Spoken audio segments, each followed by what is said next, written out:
श्री अखिलाण्डेश्वरी पुष्पमाला स्तोत्रम्। अध्वातीतपते अलङ्कृत शिवे अर्थान्तरर्थे परे अत्यर्थे अमलाशये अतिदये अर्धेन्दुभूषोज्ज्वले अध्यक्षे अमराङ्गना परिवृते अध्यात्मविद्यामये अव्यक्ते अचलादिराजतनये वन्दे अखिलाण्डेश्वरी। आद्ये आगम संप्रदाय निपुणे आचार्यवर्यार्चिते आधारादि सरोज पीठ निलये आलोलनीलालके आताम्रादर चारु मन्दहसिते आपीनवक्षोरुहे आब्रह्माच्युत शङ्करार्चितपते वन्दे अखिलाण्डेश्वरी। इच्छा ज्ञान समस्त शक्ति सहिते इन्दीवर श्यामले इन्द्रोपेन्द्रवर प्रदेयि पवनाधीशे नारादिते इज्ये इन्दु निपानने पनुते इष्टार्थ सिद्धि प्रदे इन्द्राणी नमिते पाननसुते वन्दे अखिलाण्डेश्वरी। ईशे ईश विरिञ्चि शौरि वरदे ईड्यासि ईशात्मिके ईशादूषित चित्त दूरचरणे ईश प्रिये ईश्वरी। ईड्ये ईश्वर वाम भागनिलये ईङ्कार क्लृप्तोदये ईशित्वादि महाविभूति निलये वन्दे अखिलाण्डेश्वरी। उद्यद्भानुसहस्रकोटि किरणे उर्वीधरेन्द्रात्मजे उत्पुल्लाम्बुजलोचने उभय कावेर्यन्तरालाश्रये उद्यच्चन्द्रनिबानने उरुतरे उच्चासने उज्ज्वले उद्दामद्युदिपुञ्जमञ्जुलतरे वन्दे अखिलाण्डेश्वरी। ऊहापोह विवेक बाह्य निलये ऊनादिरिक्तोज्ज्वले ऊर्जस्वन्मणिमेखला विलसिते ऊरीकृतार्थ प्रिये ऊर्ध्वातोद्भव योग मूल निलये ऊष्मापहारोज्ज्वले ऊदक्षीरसुधाधृत त्रिभुवने वन्दे अखिलाण्डेश्वरी। ऋग्वेदादिनिषेविते ऋतुनते रुद्धानुकम्पावहे रुद्धामोदमुखेप्सिते ऋतुनुते रुक्षौगसंसेविते रुक्षाधीशकलान्विते ऋणतमो भास्वत्पदाम्बोरुहे रुद्यापूरितविश्चपत्रयनुते वन्दे अखिलाण्डेश्वरी। रूपारूप सदाशिवान्तरगते रूपे सदा रूपिणी रूपातीत परापरार्थनिलये रूढप्ररूढात्मिके नॄणां जन्म जरापहारनिलये नृद्रानकल्पद्रुमे नॄणां पापविमोचनाद्यफलदे वन्दे अखिलाण्डेश्वरी। क्लिप्ताशेष जगन्महेश निलये क्लिप्ताङ्गरागोज्ज्वले क्लिप्ता क्लिप्त विषङ्यमान विलसन् मध्यावलीरञ्जिते लिङ्गाराधन तत्परे लिकुचराजत्पानि पङ्केरुहे क्लिप्ता कल्पमनोहराङ्गलतिके वन्दे अखिलाण्डेश्वरी। लूताधीश गजेन्द्र पूजित पदे लूनाहितेशान्विते क्लीङ्काराङ्कित बिन्दुपीठ निलये क्लीङ्कार रूपेडिते लूतादन्तु जटीकृतेश निलये लूनाहि वल्लीदले लूताक्ष्मापदि मुक्तिदातृमहिले वन्दे अखिलाण्डेश्वरी। एके एकमहाम्बुराशि निलये एकान्तक्लिप्तोदये एकानेकतया विभक्तभुवने एकातपत्रोज्ज्वले एनीचारुविलोललोचनयुगे एकावलीभूषणे एतत्तत्त्वमयानिमादिवरदे वन्दे अखिलाण्डेश्वरी ऐङ्कारासनमध्यपीठनिलये ऐन्द्रादिलोकप्रदे ऐरावत्युपमानदेहलतिके ऐन्द्रादिशक्तिडिते ऐङ्काराक्षरवेदवेद्यविभवे ऐश्वर्यदाने क्षणे ऐमैमित्यनुसन्ददानभुवने वन्दे अखिलाण्डेश्वरी ओमित्येकपदावलीडितपदे ओजो विशेषान्विते ओष्टादावितबिम्बविद्रुमलते ओगत्रयाराधिते ओगैरप्सरसां सदा परिवृते ओताकिलातादिपे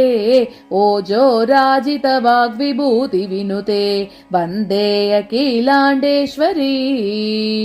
औषीरादिसुगन्धिशोभनकचे औत्पत्तिजालप्रिये औदासीन्यविपिन्नदैत्यविभवे औपादिगोपान्विते औदार्याकरपादपङ्कजयुगे औपम्यहीनानने औमाकान्तपदप्रदार्तिहपदे वन्दे अखिलाण्डेश्वरी अम्बोजासनमुख्यसेवितपदे अम्बोदरश्यामले अङ्गाकल्पितरत्नभूषणशते अण्डौगसंसेविते अम्बाकाशतया विभक्तभुवने अम्बोरुहाङ्घ्रिद्वये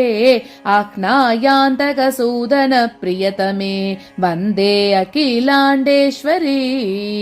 अस्ताके अवनम्रदेव निवहे अस्तोकभाग्योदये अर्धादिक्यमनोहरे अचलजे अष्टाक्षरैरर्चिते अर्काधीतमनोज्ञभूषणशते अक्षीणसौभाग्यते अर्काम्बोरुहवैरिवह्निनयने वन्दे अखिलाण्डेश्वरी कावेरी पुलिनालये कमलजे कामारि वामालये कारुण्यामृतलोचने कविनुते गन्धर्वकान्तिप्रदे कल्याणी क्षितिलोककल्पलतिके कारुण्यवाराण्यदे कालाम्बोदरगम्रकुण्डलधरे वन्दे अखिलाण्डेश्वरी कर्वाटे खगकेतनानुजवरे कट्वाङ्गपाणिस्तुते कर्वा कर्वविवर्जिते ककमयूकारादिते खड्गिनी कद्योदेशवरप्रदे गगनुते कद्योदकोटिप्रभे कण्ठेन्दूज्ज्वलशेखरे गगचरे वन्दे अखिलाण्डेश्वरी गङ्गावर्तसमाननाभिकुहरे गण्डोज्ज्वलत्कुण्डले गन्धर्वासुरसिद्धकिन्नरनुते गन्धोत्तमालेपिते गम्भीरामृतसिन्धुमध्यनिलये गाम्भीर्यदैर्यादिके गङ्गोत्तुङ्गतरङ्गशेखरयुते वन्दे अखिलाण्डेश्वरी गीतानन्दमये गिरीशनिमिते गीतप्रियाराधिते गीतोल्लासिनि गीयमानचरिते गीर्नाथसंसेविते गीष्पद्मावरदे गिरीन्द्रनिलये गीर्वाणवृन्दाञ्जिते गीते गीतमनोहरे गिरिसुते वन्दे अखिलाण्डेश्वरी गुप्ते गुप्ततरे गुहेशवरदे गुच्छोज्ज्वलन्मल्लिके गुह्याचारगते गुरुस्तनपरे गुच्छार्धहारोज्ज्वले गुल्पस्ते गुणमन्दिरे गुरुवरे गुल्पोल्लसन्नूपुरे गूढार्तान्तगते गुरुतमनुते वन्दे अखिलाण्डेश्वरी घण्टाघोरनिनादगातितमः दैत्ये गणश्यामले घर्माघर्ममयूकवह्निनयने घर्म प्रशान्तिप्रदे घोराघोरविघोषदानवगन प्रोद्गुश्च घोरारवे घोरागौगनिवारणे गणनिभे वन्दे अखिलाण्डेश्वरी चातुर्वर्ग्यबलप्रदे सुचरिते चामुण्डिरूपोत्तरे चक्राधिष्ठितपादपद्मचतुरे चन्द्रानने चण्डिके चन्द्रोपेन्द्रचराचरात्मक जगद् रूपे चलत्कुण्डले चञ्चल्लोचन वञ्जितेश्वर शिवे वन्दे अखिलाण्डेश्वरी छिद्रग्नस्मितचन्द्रिकाधवलिते चायेश्वरद्योदिते चन्दान्दोलितभूषणाङ्कितगले चन्दश्रियालङ्कृते छायाधीशधनञ्जयेन्दुनयने चन्नान्धकारारुणे छन्दोवृन्दमहस्सुकान्तिनिलये वन्दे अखिलाण्डेश्वरी जम्बूमूलनिधे जनार्दननुते जम्बारि सम्भाविते जम्बूद्वीपमनोज्ञकल्पलतिके जग्मात्मजा शेखरे जन्मव्याधिजरापहे जलमये जाम्बूनतालङ्कृते जम्बूनाथमनोहरे जननुते वन्दे अखिलाण्डेश्वरी जज्ञावाततरङ्गितप्रविमल श्रीनिर्जराप्लाविते जङ्गारीकृत षट्पदालकपरे जाटित्यबुद्धिप्रदे जर्जारारवभूषणे जलजलन् मञ्जीरपादाम्बुजे जल्लीमद्दलजर्जरस्वननुते वन्दे अखिलाण्डेश्वरी ज्ञानानन्दमहासमुद्रतरणे ज्ञानात्मरूपापरे ज्ञानज्ञेयमये त्वदङ्घ्रिभजताम् ज्ञानप्रदे ज्ञानिनाम् ज्ञानाज्ञानमयस्वरूपिणि शिव ज्ञानप्रकाशप्रदे ज्ञातिक्षेत्रकलत्रधान्यदनदे वन्दे अखिलाण्डेश्वरी टक्काद्यायुधभूषणोज्ज्वलकरे टावेक्षमानानने डिम्बाहुङ्कृतडङ्कृतासुरशरे डोलोडिडे सश्मिते डिम्बाकारतया सुपालितजने टक्कारवोद्घोषिते दण्डण्डेति जटिक्वनादिमहिते वन्दे अखिलाण्डेश्वरी तत्त्वार्थप्रतिपाद्यमानचरणे तत्त्वत्रयोद्दीपिके तत्त्वातीतपदे तपोदननुते तारेश चूडामणे तारुण्यामृतसिन्धुमध्यलतिके ताक्ष्यध्वजाराजिते तापिश्चस्तभगद्युते तनुलते वन्दे अखिलाण्डेश्वरी स्थाणुप्रेमनिधे स्थितीशमहिते स्थैर्यस्थिते स्थाबिके स्थानास्थानकृतार्थदेहिनि वः सिद्ध्यन्त सर्गोद्यते स्थानादिक्युमनोहरे स्थिरतर स्थान्वन्तरालाश्रये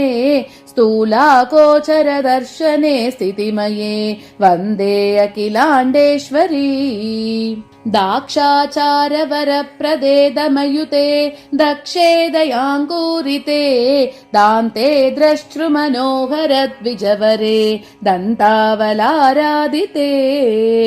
दानादानविधानचोतनपरे दादृस्वरूपापरे दैन्याध्यात्मिकतापहारिचरणे वन्दे अखिलाण्डेश्वरी दिव्यज्ञानमये दिवाकरनिभे दिव्याम्बरालङ्कृते दिव्यस्त्रीजनसेविते द्विजमये दीक्षाप्रदानोद्यते दीप्ते दीप्तशशाङ्कवह्निनयने दीनादिमुक्तिप्रदे दिक्पालादिदिगम्बरार्चितपदे वन्दे अखिलाण्डेश्वरी दुर्भिक्षादिसमस्तदुःखहरणे दुःशीलतापापहे दुर्गाद्यावृतिदेवतार्चितपदे दूर्वाङ्कुरश्यामले दुर्लक्ष्यागमचित्तदूरचरिते दुर्गादिवस्यापरे दुर्वासादिमुनीश्वरस्तुतिपते वन्दे अखिलाण्डेश्वरी धर्मिश्चेदरणीधरेन्द्रतनये दारादरोद्यत्प्रभे दम्मिल्लाञ्छितमल्लिकादिकुसुमे धर्मादिसंसेविते धर्मात्यर्थचतुश्चयस्थितपदे धामत्रयाराधिते धन्ये धार्मिकचित्तनित्यनिलये वन्दे अखिलाण्डेश्वरी नानारत्नविभूषणे नवगण श्यामे नटेशप्रिये नक्षत्रेशधरेण केन्द्रनिलये नागारिवाहानुजे नानादेववृते नरोत्तमनुते नादेन्द्रमुक्तिप्रदे नागौगोगणनम्यमानचरणे वन्दे अखिलाण्डेश्वरी नीहाराचलकन्यके निगमके नित्यात्मिके निर्मले निःशेषाण्डसुमादृके निशिचरा राध्ये निशीशाङ्किते नीपारण्यनिवास नित्यरसिके निर्निद्रपद्मेक्षणे निःशोकाकृतिके निरञ्जनपदे वन्दे अखिलाण्डेश्वरी पद्मे पद्मनिबानने परतरे पद्मार्चिताङ्घ्रिद्वये पद्मस्ते परदानवारि विनुते पद्मासनाराधिते पद्मास्ये परलोकसाधनपरे पञ्चाक्षरालङ्कृते पक्षापक्षविवर्जिते परशिवे वन्दे अखिलाण्डेश्वरी पुल्लाम्बोजदलेक्षणेन्दुविकृतालीकाभिरामानने पूत्काराहिपनादरेन्द्ररमणी नृत्तान्तरालस्थिते स्वायत्पण्डितसूक्तिमर्मविभवे स्फाटिक्यतेजोमय स्फूर्जत्कान्तिमये पनीन्द्रवरदे वन्दे अखिलाण्डेश्वरी बाले बालपराक्रमे बहुविधे बालप्रवालादरे बालादित्यसमप्रभे बहुनुते बालेन्दुभूषोज्ज्वले बन्धुकारुणविग्रहे बहुविध ब्रह्माण्डभाण्डोदरी ब्रह्मागस्त्यसुरेन्द्रवन्दितपदे वन्दे अखिलाण्डेश्वरी भावातीतपदप्रवर्तितगुणे भाषे भवाराधिते भावाद्ये भवरोगपञ्चनकरे भद्रे भयच्छेदिनी भव्ये भाग्यवदुत्तमेड्यचरणे भागीरथीशान्विते बाष्वच्चन्द्रविलोचनार्चितपदे वन्दे अखिलाण्डेश्वरी माये मन्मथसेविते मरकतश्यामे मनोज्ञामले मायामोहविवर्जिते मणिमया कल्पे महामञ्जुले मायातीतमहामुनीन्द्रवरदे माणिक्यकेयूरके मालालङ्करणे मतङ्गतनये वन्दे अखिलाण्डेश्वरी मित्राग्नीन्दुविलोचने मिहिरभे मीनोल्लसल्लोचने मिथ्याज्ञानमनोदिदूरचरणे मीनध्वजाराधिते मीमांसादिसमस्तशास्त्रमहिते मृष्टान्नदानोद्यमे मित्रोद्भासिनि मित्रवह्निविनुते वन्दे अखिलाण्डेश्वरी मुग्धे मुग्धशशाङ्कशेखरयुधे मूलागमार्तोदये मुक्ते मूषिकवाहनार्चितपदे मूर्तित्रयाराधिते मालाधारगते मुकाब्जविलसन् मुग्धस्मिते मुक्तिते मुद्रामोदितमानसे मुनिनुते वन्दे अखिलाण्डेश्वरी यज्ञे यज्ञफलप्रदे यमनुते यक्षेश्वराराधिते यक्ष्मग्ने यमसूतन प्रियतमे यज्ञेश सम्पूजिते यन्त्रस्ते यति पूजिते यति कृत श्रीचक्रभूषोज्ज्वले यक्षिण्यादि समस्तशक्तिविनुते वन्दे अखिलाण्डेश्वरी रामे रामवरप्रदे रसकले राजीवपत्रार्चिते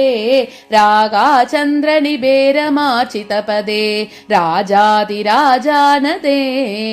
रम्ये राजतशैलशृङ्गनिलये रत्याप्तपत्यानुते रागद्वेषविहीनचित्तसुलभे वन्दे अखिलाण्डेश्वरी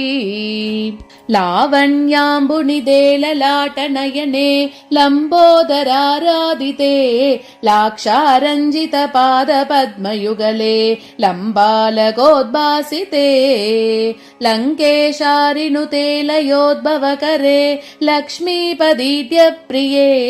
लक्ष्यालक्ष्यमनोज्ञमध्यलतिके वन्दे अखिलाण्डेश्वरी वाचे वारिजलोचनार्चितपदे वाग्देवताराधिते वामाद्ये वरशैलराजतनये वामादिशक्त्यात्मिके वश्याकर्षणसिद्धिमूलकुलिके वादित्रनादप्रिये वाणीवल्लभवज्रपाणिवरदे वन्दे अखिलाण्डेश्वरी शान्ते शङ्करवल्लभे शशियुते शातोदरिश्यामले शङ्काहीन विशोगते शतमकाराध्ये शशाङ्कानने शक्ते शक्तिधरार्चिते शमदनादीशार्चिते शारदे शैवात्यागमपारगे शमदने वन्दे अखिलाण्डेश्वरी षट्चक्रान्तगते षडक्षरमये षट्त्रिंशतत्वात्मिके षट्पद्मान्तपुरे षडानननुते षड्गोणसम्भाविते षट्वक्त्रद्विपवक्त्ररामवरदे षड्ग्रन्थिवन्द्यात्मिके षट्शक्तिप्रभवात्मनः प्रियतमे वन्दे अखिलाण्डेश्वरी सर्वाभीष्टबलप्रदे सुमतिभिः संसेविते सात्विकैः सर्वालङ्करणे सदा शिवमये सम्पत्करे साक्षिणी साधिस्ते सरसीरुहाक्षियुगले सङ्घट्टवक्षोरुहे साक्षात्कारिणि सर्वलोकवरदे वन्दे अखिलाण्डेश्वरी हाहाकारवैस्त्रिभिस्तुतपते हाराभिरामे समे हंसोल्लासितरम्य विश्वविभवे हम्बीजमूलाङ्कुरे हस्ते हस्तिवनालये हरिहर ब्रह्मेन्द्रवन्द्येश्वरी हंसातीतपदेहकारचरिते वन्दे अखिलाण्डेश्वरी लम्बीजेलकुले लतामृदुतनो लङ्कार सम्पूजिते लम्बीजेन सुलक्षितेऽद्यविभवे क्लीङ्काररूपान्विते लान्ते हन्तगरे जवात्समुदिते त्रस्तान् सुरान् वीक्ष्य तत् लान्ते के विनियच्छदीशमहिले वन्दे अखिलाण्डेश्वरी क्षोणीशाग्र्यपदैकलक्षणविधिक्षेप प्रमाणे क्षणे क्षिप्रादक्षिणकुक्षिशिक्षणमन क्षेत्रज्ञ संरक्षिणी त्रक्षालक्ष्यति दिक्षुदक्षदमन क्षान्तान्त संवीक्षणे क्षन्तव्यं क्षितिभृत्सुते स्तुतिवच क्षूद्रं मदीयं शिवे इति गिरिवरपुत्री पादराजीवभूषा भुवनममलयन्ति सूक्तिसौरभ्यसारैः शिवपदमकरन्तस्यन्दिनीमन्निदाना मदयतु कविभृङ्गान् मातृका पुष्पम् इति श्री अखिलाण्डेश्वरी पुष्पमाला स्तोत्रम् सम्पूर्णम्।